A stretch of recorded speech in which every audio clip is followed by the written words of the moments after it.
Hello, Per. Thank you for your patience because, I had some technical issues. But you were very, very friendly and very patient with me and calm. Can you Absolutely. please, so first of all, thank you for your time. Can you please introduce yourself to the audience and say who you are, what you're doing, and maybe a little bit why you're doing it and where you're coming from musical wise? Because, you have not fallen from the sky. So give us a little overview of your musical upbringing. Yes, absolutely. My name is Per Karlsson and I'm from Sweden. And I live in a little town called Alingsås. Alingsås, maybe. uh, uh, Outside Gothenburg. Hmm. And Gothenburg, like the Goth people say, Gothenburg. yes, Gothenburg. uh, I have been, since the mid-80s, I've been doing music one way or the other. I bought my first synthesizer in 1985, maybe inspired by Depeche Mode, I think. Early Human League was very important for me. And I want to start a band, but no one wants to be in the band with me. So Oh, poor you. poor you. So I went solo. Um and I had no musical experience at all. So I just started to press the keys and make sounds, noise. That was the beginning. Then I found out how to make songs, and I also bought more equipment. Yes, in those days it was quite expensive to buy things. If you want to have a sampler, for example, it cost a lot of money. I bought a quite cheap sampler, Akai X7000. It was called. I also like Akai. I have some Akai stuff. Yeah. Anyway, so please go ahead. I shouldn't interrupt you. Then yes, it took a couple of years, and in 1987, I took the name which I have today, G.H.T. Mm-hmm. We're gonna talk about this later because it's I'm gonna. And I was quite inspired. I found out about Front 242, Skinny Puppy, and those groups, and I tried to copy them, and it was quite hard. I didn't have the right sounds or knowledge for that in that moment. I had a couple of years I did that music. Then I I got a friend of me. We started to make sound CDs, sample CDs, in 1994. We did it for a couple of years and sold them all over the world. Mm-hmm. Mostly drum loops and sounds.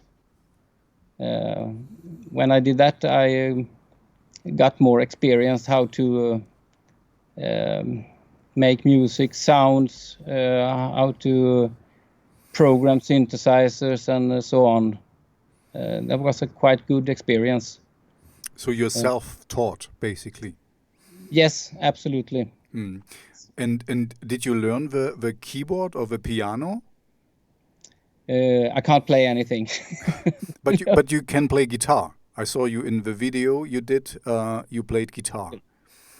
I'm not a musician, as I used to say. So you fake played guitar, or did you really play the guitar? No. No? no guitar. I can play a little guitar. I can play a little on a piano, but I'm just a songwriter. I like to record. I like to do making different sound. Find how to make your voice sound distorted. Also, all that things I like about music, and I got a good imagination, so I can do I can do music without to have too much knowledge. Okay, yeah. Maybe let's maybe start with that, because this is. I mean, I have a few other questions, but so you don't play an instrument, or not really that well. As you know, I'm not trying to be mean to you, but this is, I'm just mirroring back what I just heard from you. But you are making your own music. Yes. So you program it. You use you just the DAW, and then you kind of fiddle around until you're happy. Or how does a song, maybe get us through the process, how a song happens for you? How does a song go from start to finish? Yes, absolutely. I probably start with drums. The bass drum is very important for me. And I have it has been a big issue for all my life with the bass drum. I'm obsessed with it. So I'm never satisfied with it, but that one is quite important. So everything starts with a drum loop to get it right. Then if you see look back for the album I did, the last one, I have two on Spotify, but the sound, how to program, how to distort the sound is very important, and how to get it right into the music. Then I like to add some voices in the background. It's almost in every song I do. There is voice. I have voices from different languages. Yeah, I realized this in the. I've used Swedish, English, German. Italian. I heard German. There was some German recording in the background from here, Smothered in Fire. Yes. You know, I really like this song. That's the song I found you with, you know, because I only talk with people where I like the music. So that's Okay. that's my how you say, the good thing I have. You know, nobody tells me I have to talk with you. I just wanted to talk with you because I liked your music. So I was really surprised because there's a German recording in there, and was like, what is going on? You know, maybe some radio recording you put in there. I don't know. We're going to talk about this. So I just want to, you know, I want to finish one thing after before we start a new one. So basically, you start a song with a bass drum. I get it. You're never really satisfied because it seems like you're a little perfectionist. You want it, you know, it needs to be the perfect bass drum. Yes. And then you add in things. So this, so you cannot play an instrument, but you're very creative with the sounds you have, and you kind of know how to manipulate them. Maybe this is what you learned from your sample CDs, so that you know how to put an effective song together. Because you know, I'm listened through your latest album, and the songs are really good. It's Okay. I would have not thought that you were not able to play an instrument. You know, I mean, it's not important to do it today because you obviously found your way, but I'm a little bit surprised. And as we see, you know, for the peoples on the podcast, we will not see it, but there's a piano in the background. I mean, you have musical instruments, so you just Yes, taught. that's good. I have plenty, a lot of guitars and synthesizers and piano in the background and so on. But I'm not a musician. It's very important to tell that. Okay, They, I'm when kind when of you're like. when you are a musician, it's quite a level up to, and I'm below that one. I think you're just very, very modest, because other people, I talk with a lot of different people. Maybe an American would say, oh yeah, I'm a multi-instrumentalist because I can play the piano and I can play the guitar and I can play the flute or whatever, and you are just too modest to say, maybe your musician is kind of somebody who studied it and can really tell you, okay, this is this octave and this is this pentatonic, whatever, back and forth, and you're just tinkering around with it and playing for fun. That's what I guess. That's why you are very modest and very down to earth. Let's put it this way. And don't say you are a musician. We are down to earth. yeah, okay. Because from my point of view, I would call you a musician. And even if you don't play an instrument, you are musician-minded because you put the songs together, and they have a structure, and even this follows a rhythm, a beat. Like you said, you start with a drum. I'm very creative. Okay. With the meditation, I am creative. It's all. It's all. I'm just, I got just a little bit, and I don't want to stress this anymore. I just got a very hung up that you said you're not a musician, because you are. So let's just say, from my perspective, you are a musician, and I think you're just too modest to say that you can play some instruments. And anyway, this doesn't really. Let's move on. We established that you are a musician, and you're just very, very, very, not boasting or showing off. Like I talk with a lot of Americans, and they would say, I can play 3 chords. I'm a really good musician. Okay. That's the comparison. So, okay, let's go back to this later, but because why was there a 30-year gap? You said in the beginning you bought this synthesizer and stuff. And if I ask you a question, I didn't tell you this beforehand. If I ask you a question you don't want to answer, just don't answer it. Because if it's a private matter or something you don't want to share, don't do it. Then we move on. Yes, absolutely, no problem. I have made other sort of music, in different dance music in the 90s, sing and songwriting with the Swedish language, quite a lot. I had studio for many years. I did recordings with bands and so on, mastering. Then in 2002, I think, it wasn't funny anymore. So I stopped doing music. I still recorded bands until 2007. Then I got my first kid, my first child. Then I was busy. I make other things. I started to make. I do a lot of photography. I like to make videos and so on. So it took over for a couple of years. Yes, many years. And I like that. So it was not until last year. A friend in my when I do the Swedish sing and songwriting stuff, I asked a friend of mine if we could take it to Spotify, some old recordings, but he wasn't. He thought it was too bad to do that, so we started to re-record. That's good friends for. And then I have to start to.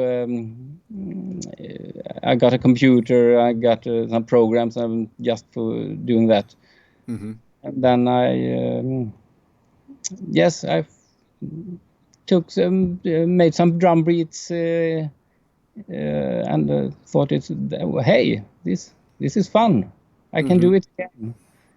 And so much easier to do music nowadays than it was 20 years ago or 30 years ago.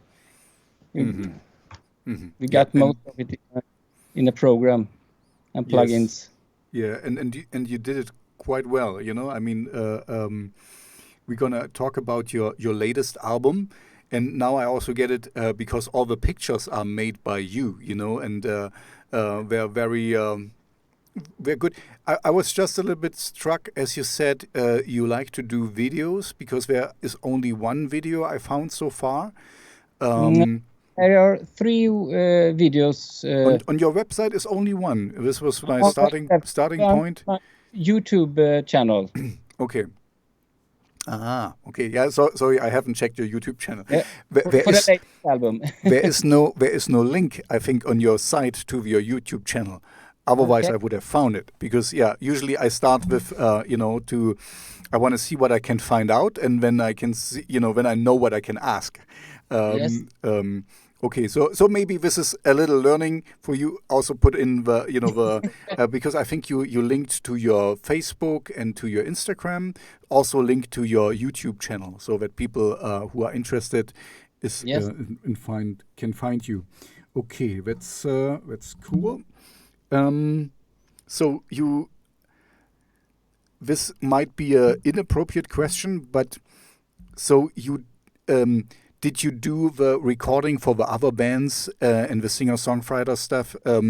Was it your main income, or was just always a hobby, or was it a profession for you?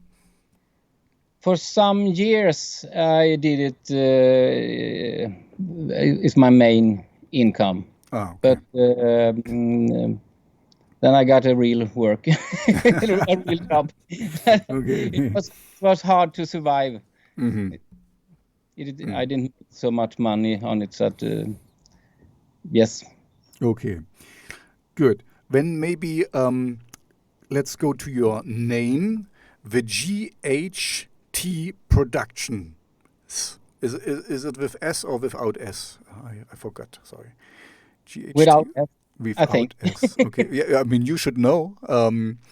I just put you in my playlist. Let's see how it's here. It's just here. It's just G.H.T. Yes, it's supposed to be just that. But when I produce stuff or picks or anything, I call it. I see. Okay, then you use a production. Yeah. So, and as you can imagine, sorry, this is a silly interview question. What does it mean? What does it stand for?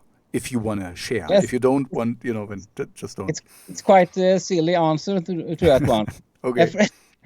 A friend of mine in the mid 1987, I was looking for a name for the band, and I'm gonna translate it from Swedish. It stands for Göran is a name. Goran, Göran, is bored. And in Swedish is Göran har tråkigt. Okay. Yes, it's quite silly. Okay. But I really love the friend of mine whose name is Göran. I'm so fond of him. I don't meet him very often, but I got so many memories from the years in the 80s and 90s. So as a tribute to him. I see. Okay. And let me just check again, because one with Göran, there's a dot, and then after the T doesn't come a dot. Was this also on purpose? I mean, it's a really silly question, but yeah. You know, G.H.T. If you, it's another band on Spotify. So that's why. Yes. Okay, to kind of be your own thing, basically. Yes. Okay, good. So we cleared out this thing. Okay, yeah. Thank you. And okay, we also have a 30-year gap. And so the latest album you have, it's about the 7 deadly sins and Edgar Allan Poe, right? So sorry for the stupid interview question, but was there any reason why you did it, or was it just that's just a nice thematic thing, and like it fits in the front two for two or Skinny Puppy universe, kind of, to talk about these darker, deeper themes, or was there any reason why you picked this subjects? Well, when it comes to Edgar Allan Poe, Mm-hmm. it comes completely natural, because his language, if you read the poems he has written, is kind of melody in it. And I'm a huge fan of his writing, and the movies which Roger Corman made in the 60s with Vincent Price and so on. The Hammer movies, wasn't it? The Hammer? No, it was Yeah. No, not the Hammer movies. Hammer. This was the Roger other one. Corman's company. I really like them, and I have pictures in my head. I thought it's a good thing. It's a good theme to make music on. But this was the first one I released in July. Was the Poe album, and it was a trial and error album. Okay. How to make music again. Okay, but apparently you follow it up. So when I kind of mixed it up, when I was now in the Bible album. Yes, this is the next one is the Bible, but I guess you didn't run out of Edgar Allan Poe motives. So was there a reason for the Bible one? Yes, the 7 deadly sins is quite interesting theme. It's dark. It suits quite well the music. Yeah, and I had to write my own lyrics, which it's a mixed feeling about that. I'm not that good at it, and I have to make words to fit together, and I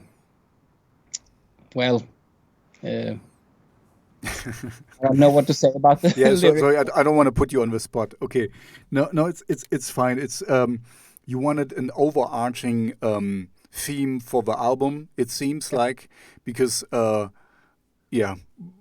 and you don't want it to be too personal, I guess, or you wanted to give it a darkness, basically. Yes. Also text wise, lyric wise. Okay. Absolutely. I mean, what is the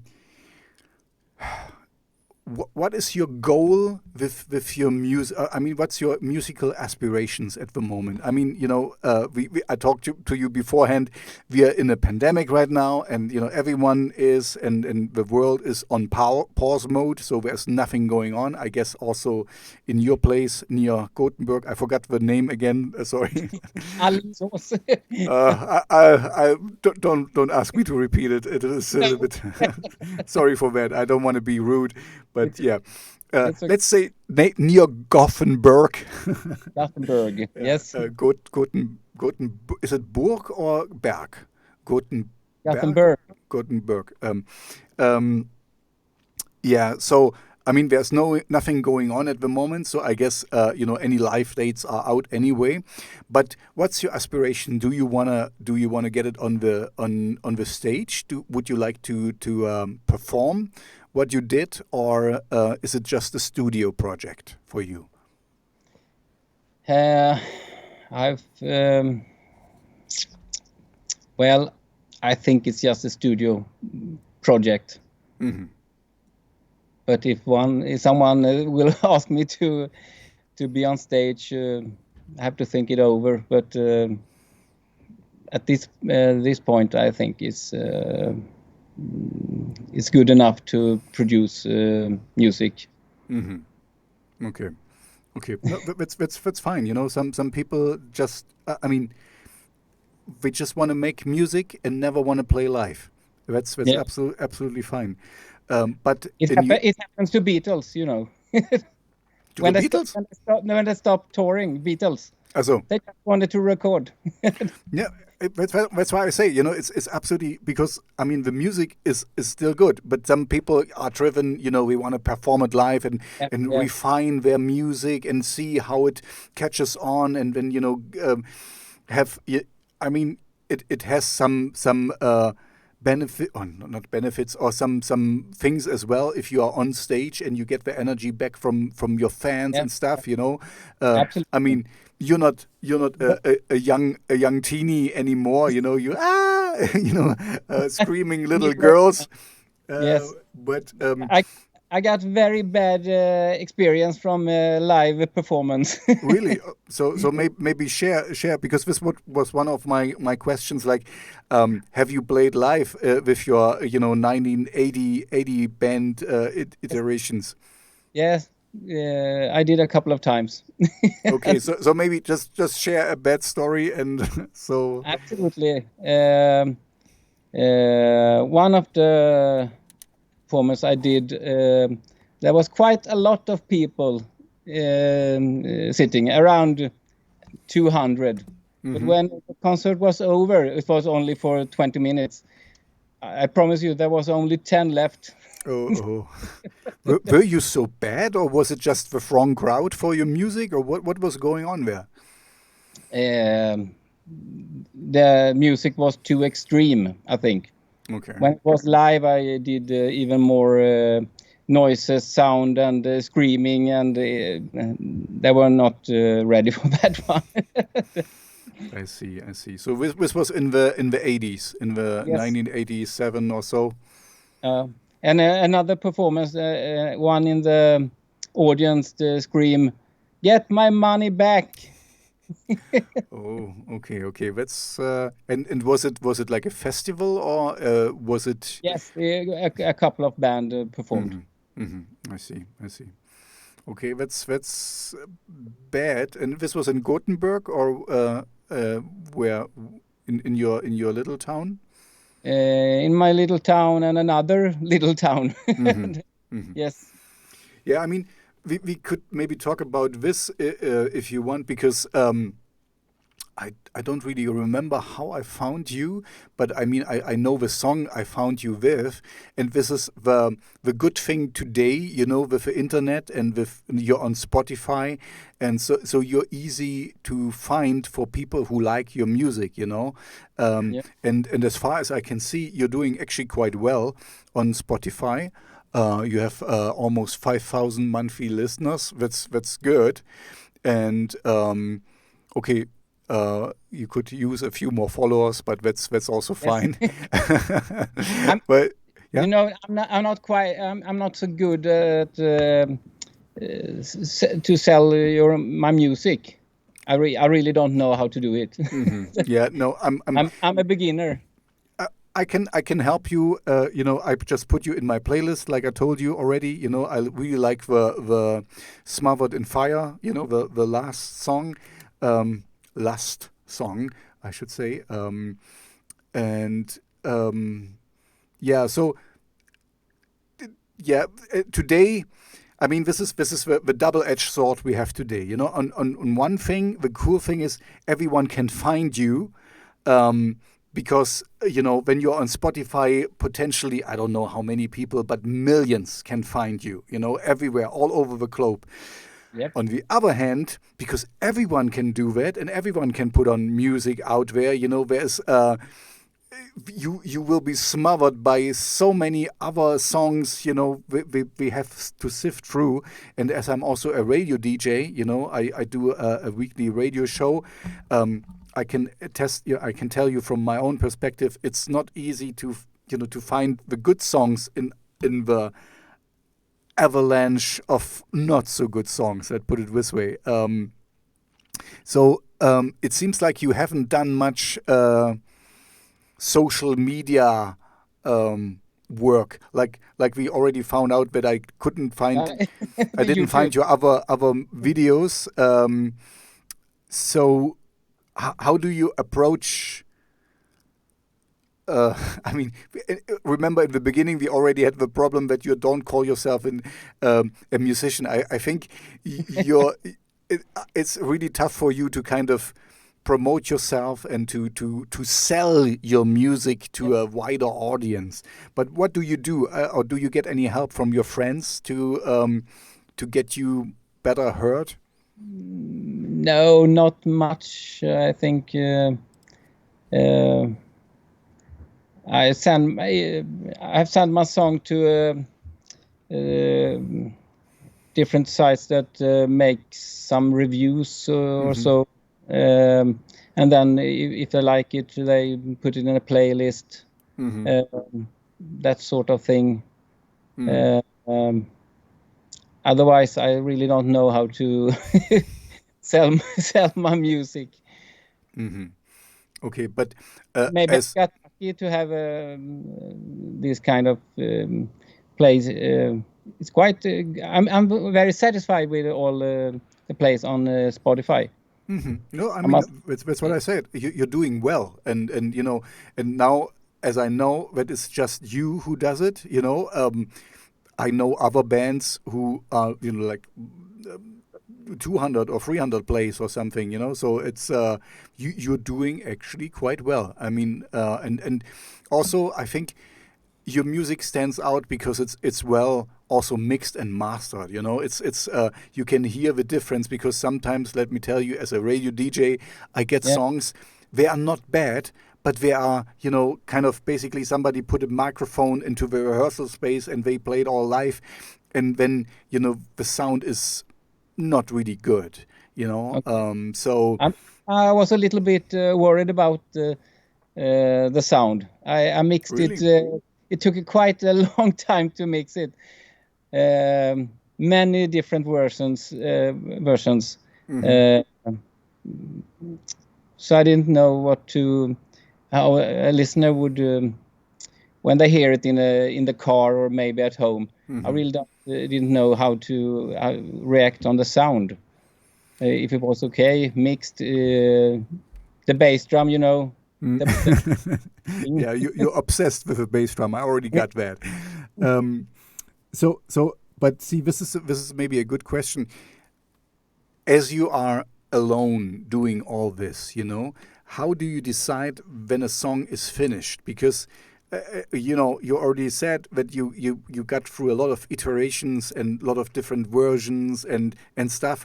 So when do you decide the song is finished and I don't do anything, I don't put in any more effects or layered vocals or whatever you put in there? When do you decide it's ready for, you know, being released? Well, when I have all the tracks, I got it's all in my head. I know what I want to reach and how it with sound, and if it gets quite near that I have in my mind, I think yes, then I'm done.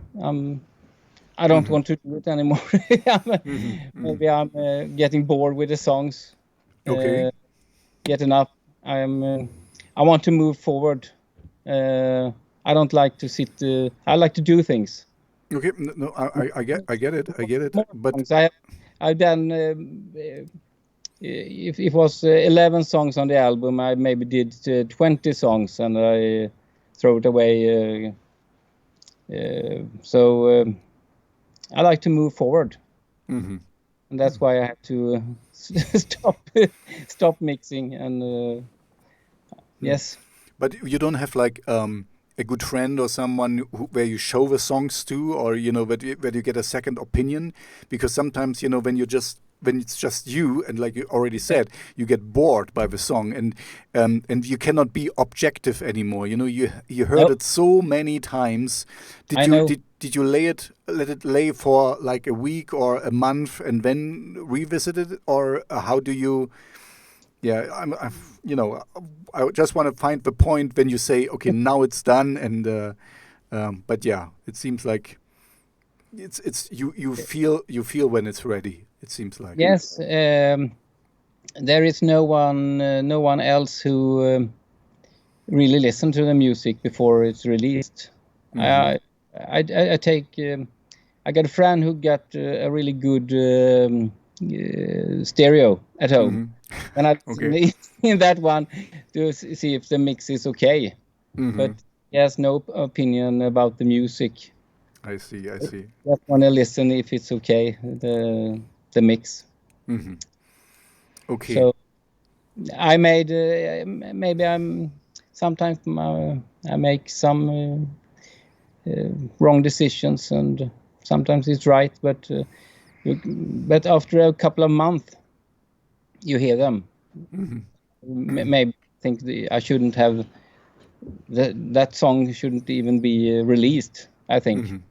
Okay. Okay. Or the song is awful.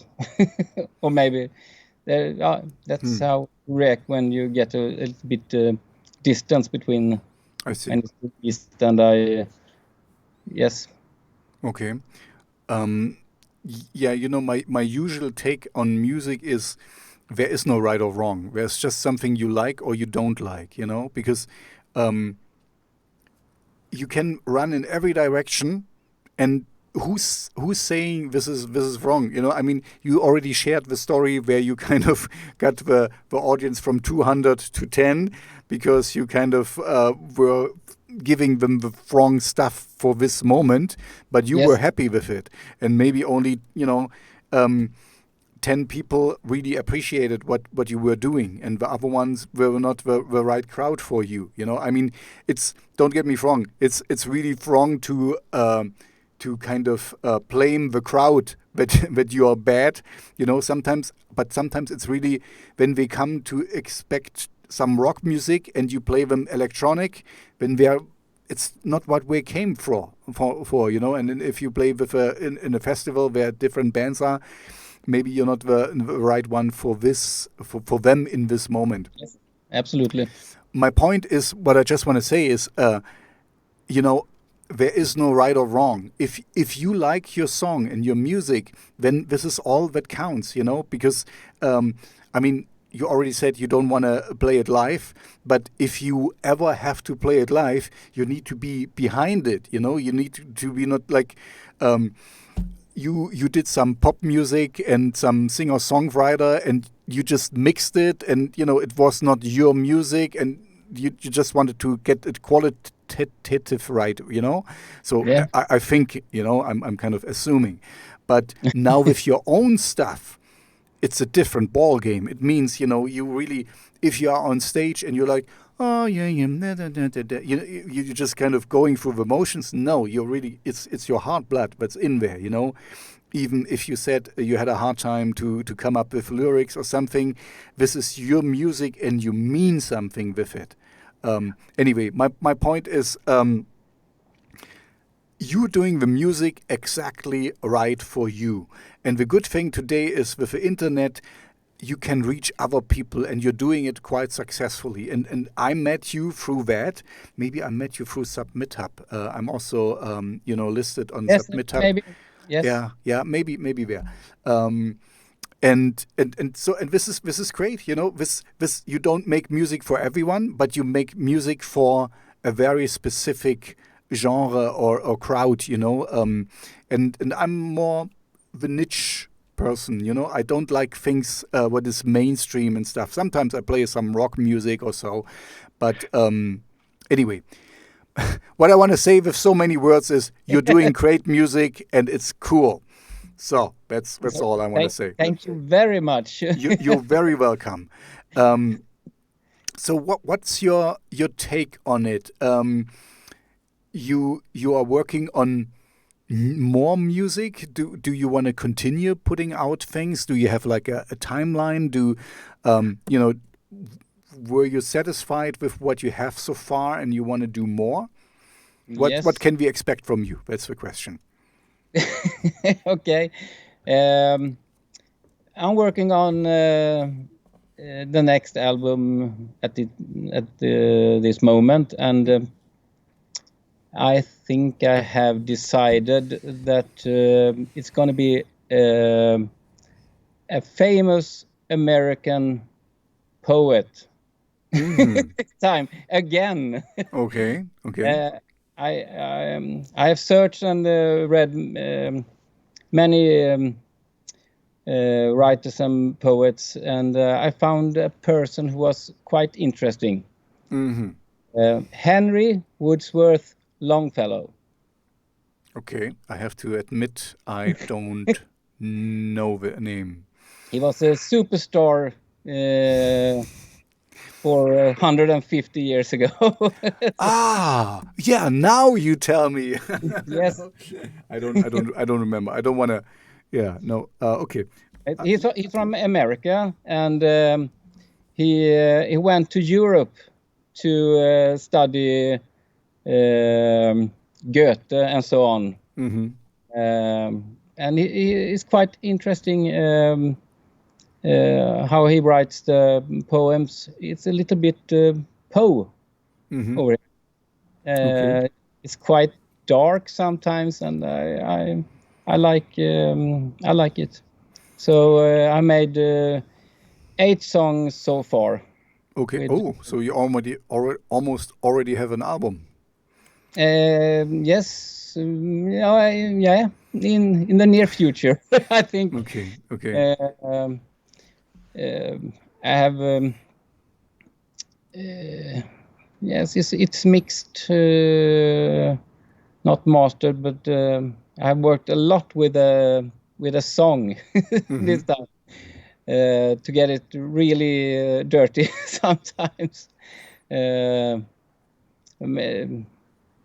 And yes, for a few weeks I have been sitting with only the vocals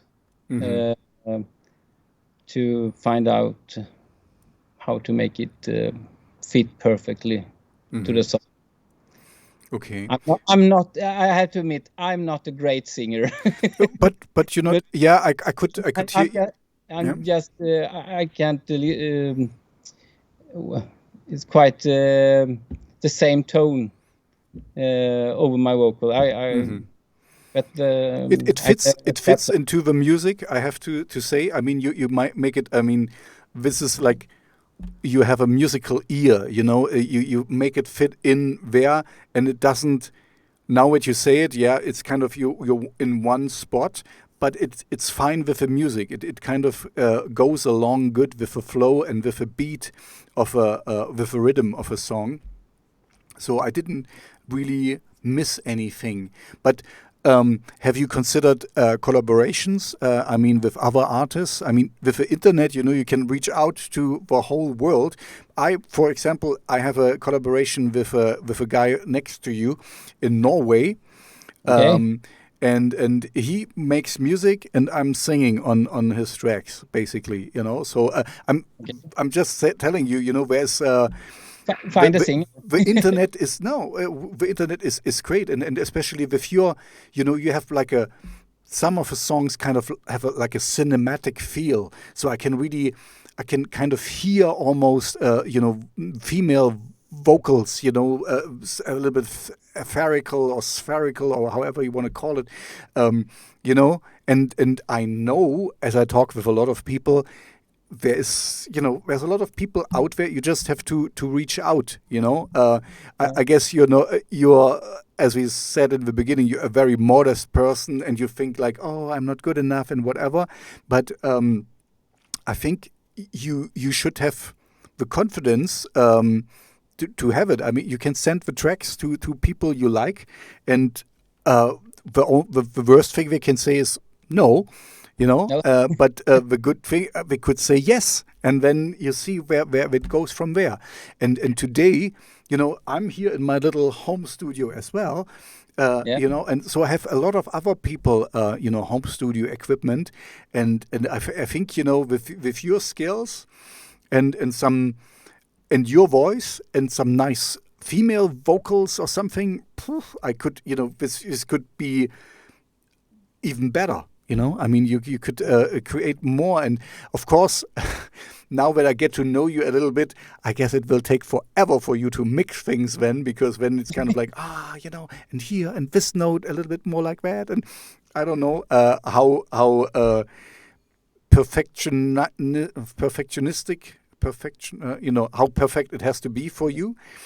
But anyway, that's my suggestion to you. Just reach out to people where you like the sound or their voice or whatever. Okay. That's the cool thing today. It's quite easy to reach out to people, like I reached out to you. Okay, good. I really like a German female singer, Andrea Schröder. Oh, okay. Do you know who she is? It rings a bell, but I don't have her voice in my head, I have to admit. It's a fantastic lower voice. Mm-hmm. Okay. You should listen to her. Okay, I put this down. It's my homework. Yes. Andrea Schröder, yeah? Andrea Schröder, yes. Mm-hmm. Okay. Fantastic voice and very good music. Okay, cool. I will check it out. But anyway, my point to you is because the good thing is from what I gathered from you is you're doing it just for fun. You're kind of, nobody is there who, you have no label who pressures you. Oh, you need to get the next record out or a single or whatever and stuff. So you have all the time in the world, for making the perfect record, the perfect music. And I think, not saying that you did bad music. I like your music. Don't get me wrong, but this could be even more. It could be more grander. It could be this could be a nice addition. Some female vocals with it. Because Okay. when you can kind of keep your baseline vocals kind of, and then the female voice could wrap around it, and give it some more flair, some more flavor, So it's just I think I could really see So this you working. suggest that I get a female vocal on some tracks? This is, I mean, not on the one you have now. Or you could make a remix of your own songs as well. This is another thing. See, this is another thing you could do to get some more attention and some more audience. That you find other artists who can do remixes for your song. Yes, Because a couple of people have contacted me about remixes, but yes, I turn it down. okay. I'm too big ego for that. I want to have control. I don't know. It feel uncomfortable. Okay. I don't know why, but I'm not so social person that I don't know. It's okay. yeah. I mean, of course, this is you. I mean, if you don't feel comfortable, then of course don't do it. I'm not saying you have to and da da da. But me personally, I like it because for me it's like if you do a nice cover of a song, then it's kind of like you take the original song and make it your own and make something new out of the parts that are already there. But you make it discernible that it's that people can still hear, oh, this is this song, but you make it so different but you added something new. And with remixes, I'm sometimes like, you would have never imagined to going there. But of course, if you don't want that, that's fine. Maybe in the future. No, I don't want to tell you, oh, you have to do it. It's you have to be comfortable. It's if you're not happy with it and stuff. But see, this is a good point. just because they do a remix, you still have to say yes to it, and you're not signing over. It's your song, so you have the copyright and whatever. I know.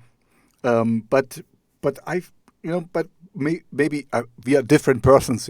I like that because for me it's more of a flattering thing that somebody took your song and liked it so much that he kind of wanted to make its own version of it. So for me it's more like a compliment. Let's put it this way.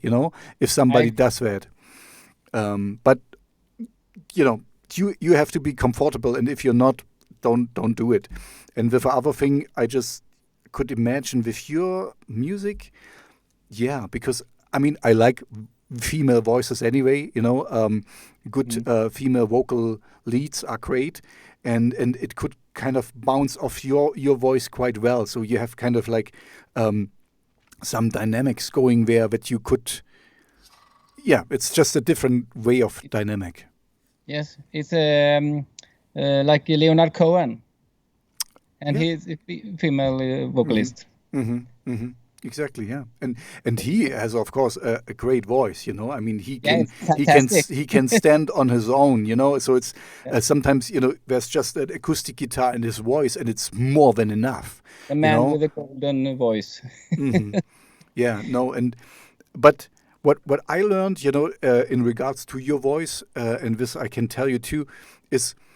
I'm a vocalist myself as well, and I was always like, I was always shy with my own voice and thought I need to sound harsh, or I need to roll the R like Rammstein, and then I always doing some effects in my voice so that because I was so uneasy how it sounded, just like my own voice, like for real. And then I found somebody who was so, hey, your voice is great like it is. Don't put in anything. And because only you have your voice. And this is the same thing I can tell you. Don't be shy. It's maybe not the perfect voice, but when look here, Bob Dylan or other people who have a really not so good voice, and they just use it, and it's kind of their trademark that they have a not so good voice, and your voice is better than theirs. But anyway, my point is, stick with it, and and be, this is my voice, this is the best I can do with it, and this is how I like to present it. So I'm just want to give you some confidence here, just do it, and it's great, and I like your music, and there's always room for improvement. It's in everything. You can get better, but you're doing quite well for a non-musician, as you said. Yes, thank you. You're very welcome. Like I told you in the beginning, that's my pleasure part here. I only talk with people I like. I like the music. If I like you, I don't know. no, but if I, so for me, I'm already have a friendly inclination or a friendly feeling towards you because I like your music and I think it's really cool, and so so I'm honest. I'm a fan. So let's put it this way. Fantastic to hear. Okay, so we already talked about. I'm just going through my notes.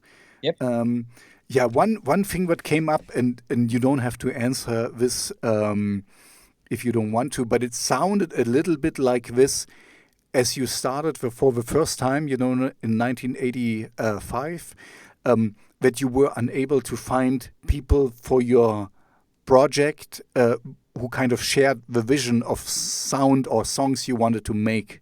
And that's why you had to do it on your own. Yes. Right? Was it just because it was, you were in such a small place, or was it just in general that people didn't like this kind of music? I think it's. I want to have control, complete control, and don't have to compromise with anyone. Mm-hmm. It's easier that way. I don't have so much time nowadays to do it, and I do it when I do the songs. I do it quite fast. Mm-hmm. To make a song, you don't have to take so many hours. Mm-hmm. It's the mixing part, it's the singing part. It takes time, but otherwise, I got it in my head already. Mm-hmm. So when I'm working, I'm thinking about it, and then I go home.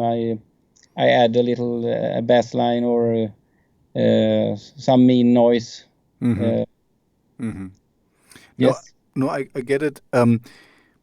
I get the control part. That's of course true. Um, so for me, it's like a double-edged sword again, because for one thing, yes, you have complete control of your music and you're doing exactly what you have in your head, but you only do exactly what you have in your head, and you never get any new input from somebody who would say, "Oh, let's try this," and something you I, would have never thought of. I know. You know, so A this is producer would be a good thing. mhm, Not not exactly. not a co-musician, but a producer who Mm, can tell me what to do with some maybe skip a song or mhm. make it mix or something like that. Yep, yep. I see. I see. Yeah, this is you know, it has its shadows and his light sides of everything. Um, you have full control, but it would be good if you have some guidance or some other people. And I've played in bands, and I have also a solo stuff, and I like both. Sometimes it's cool that you can just go ahead like and do it, but sometimes it's good if somebody holds you back and say, okay, you know what, let's think this over, and maybe give it another try, or try something new, use a different bass line or whatever. It's good to have some conversation. But even this, um, I would encourage you to reach out to people. If you find some people who are you like their sound, and you like their music, and how did you do that? I mean, you just like I did approach you, just approach Yeah. them and say, I really like your music, and I like the bass drum. The sound of the bass drum is great. How Yes, did you achieve that? the perfect bass drum. Yes. Yeah, yeah, and this is like your opening point, and like we are talking with each other because I like your music. You can also start talking with them, and just say, okay, I really like the sound of this. How did you achieve that? I really like it. How did you do it? And then you can start a conversation.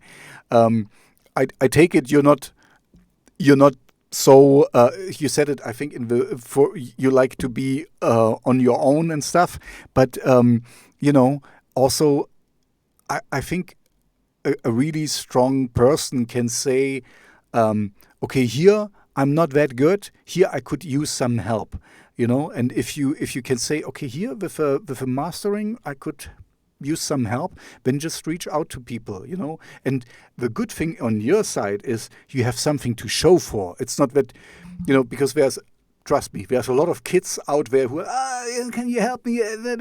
And you're coming in there and like, listen to this. This is what I did, but Yes. I want to get better. How can you help me to achieve your sound? Or, and then you just start. Some people will not talk with you, that's for sure, or they don't have time or whatever, and they don't like your music.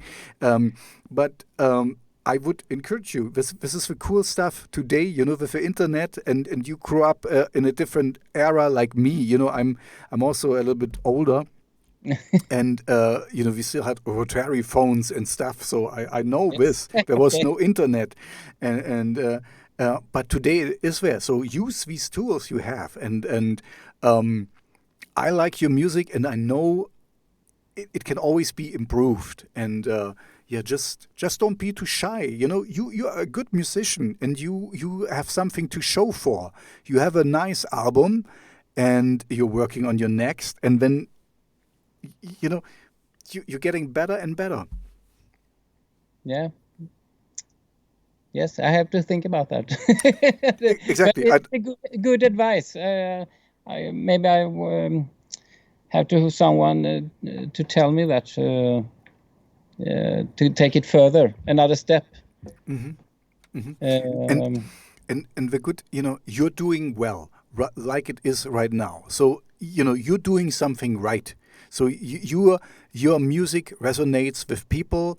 I found you through your music, and you found a lot of other monthly. This is a lot. 5,000 people listening to your stuff. And let me just check it out again to give you more confidence. Maybe it's true. No, I just want to see where they're coming from. And they're coming from the United States, they're coming from London, they're coming from Frankfurt and from Moscow. So you're all over the world, my friend. And this is great. And you really can you can be boastful and say, I'm a musician. I'm here. The world takes notice. So yeah, I just want to build up your confidence that you reach out to other people, get a female singer, if you want to. I don't. Sorry, I have nothing to sell here, but I want you. Huh? I know a couple of female singers. I will call them after this conversation. There you go. Exactly, and see, and even. The control is still with you, because, you can call them and, this is the song and what do you think? And then they give you some lines and you still can say no, but at least you tried. And I guarantee you, even if you don't use their vocals, you get an idea because they kind of interpret the music in a different way as you, and then I haven't thought about this vocal harmony or whatever. And then you get I can put in another piece like that. And, this is, it's cool that you are a self-sufficient solo artist, but take whatever input you can get, and it's not, you're not stealing, you're kind of in the best case scenario, they will be on your record and then, they have a credit and whatever, you have something to offer. That's basically what I want to say with so many words. Sorry, I'm a big talker. I'm talking a lot. But I'm not. Yeah, that's right. I'm talking a lot. No, but anyway, I'm actually through with my stuff, and I'm quite happy that I could give you some advice because I think your music can only get better. It's great as it is, but why not making it even better with some additions? So I'm done with all the things I wanted to talk with you about. If you have some closing thoughts, some closing statement you want to share with the world. You may talk now. You may talk now. Okay. I just want to add my favorite director. I have read what is called movies on university film study for a couple of years, 20 years ago, and my absolutely favorite director, Fritz Lang. It's very important. Fritz Lang, yes. The German director. And I think I'm a little bit inspired by some of his movies. I don't know how. You can't tell a thing. But Dr. Mabuse's Testament, the Testament of Dr. Mabuse, and so on. Fantastic movies. It's in my head. It was the German expressionism, right? This was what was it? This the early one. Yes. Yep. Yeah. He had really cool film sets and stuff. Really weird stuff going on there. Yeah, I always confuse him a little bit with Murnau. Murnau, who did the Nosferatu. But this is, I confuse him a little bit sometimes. So yeah, but Fritz Lang, he did the expressionation, the weird shapes of the buildings and stuff. Yes, Metropolis. Yeah. Oh yeah, of course, Metropolis. Yeah, yes. Metropolis is still a good movie, still today. I mean, the story is very simple, but Yeah. the visuals, man, Fantastic. the visuals still today were great. You know, the robot face. You know, when we shine through. I mean, it's it's a, you know, I get almost goosebumps. It's a Yes. great movie, and also the workers. You know, when we go, I mean, it's so relevant still. You know, it still has relevant tones today. You know, because the workers going to the factory, and every Yeah. it's a very well made movie. I mean, it stood Absolutely. the test of time. You're right. Yeah. I forgot about this. It's Metropolis. Yeah. They made a lot of movies in America. Hmm. Uh, uh, then it went back to Germany in the 60s. Uh, Okay. Yeah, I have to admit, I know the highlights. I don't want to say that I know so much. I would have to read up on him. But yeah, now that you say it, I was really impressed by Metropolis. It was wow. It was great. Yeah. yeah. You know, sometimes you see old movies and they're, you know, the pacing and stuff. You know, it was a different time, but Yeah. it still holds you. It's still good. It is very cineastic in a good way. You know, it's like a painting coming to life and stuff. It's so. Anyway, I love it. Yeah, I really have to admit, I They, like it. they made a colored version of it. The color, the black and white movie. Hmm. And Giorgio Moroder made the music. Hmm. I think it was in the 80s, maybe, Okay, when they restored it and colored it.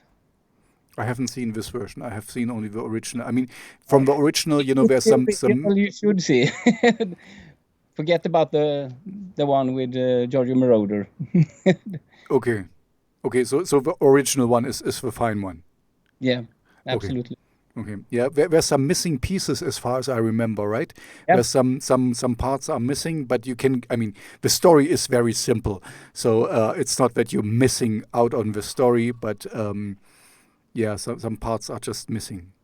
And the uprising, I remember this. Yeah, and the water filling and the machines who got fed by the. Yeah, it's such a great mm. visuals for this time, and we still stood the test of time. I like it. Almost 100 years ago. Yeah, yeah. It's not almost. It Ni- is 100 years ago, isn't it?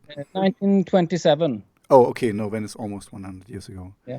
Yeah, unbelievable. Yeah. Anyway, so okay, your closing statement is watch Metropolis, the original version, the unrestored version, because it's great. And yeah, and my closing statement is I want to hear more from you. Yes. I'm very happy that I found you. Thank you for your time and thank you for being patient in the beginning because yeah, I you know I don't want to say this to the big audience, but I'm working in IT and I'm an IT supporter, so I should be Okay. better. So, but yeah, I always get hung up with simple things. Anyway, thank you very much for your time. It was nice to get to know you. Please hit me up whenever you have some new stuff. I mean, you said already you have 8 songs done. Maybe now that I gave you all these ideas, it will take a little Yes. bit longer to finish them, but that's fine. I will be around for the next few years, so and I hope you are as well. Yeah, please hit me up whenever you got some new stuff out, I and then I will. can put it in my playlist and do my little supporting thing. Yeah. Good. Good. Thank you. Okay, you're very welcome. So thank you very much, and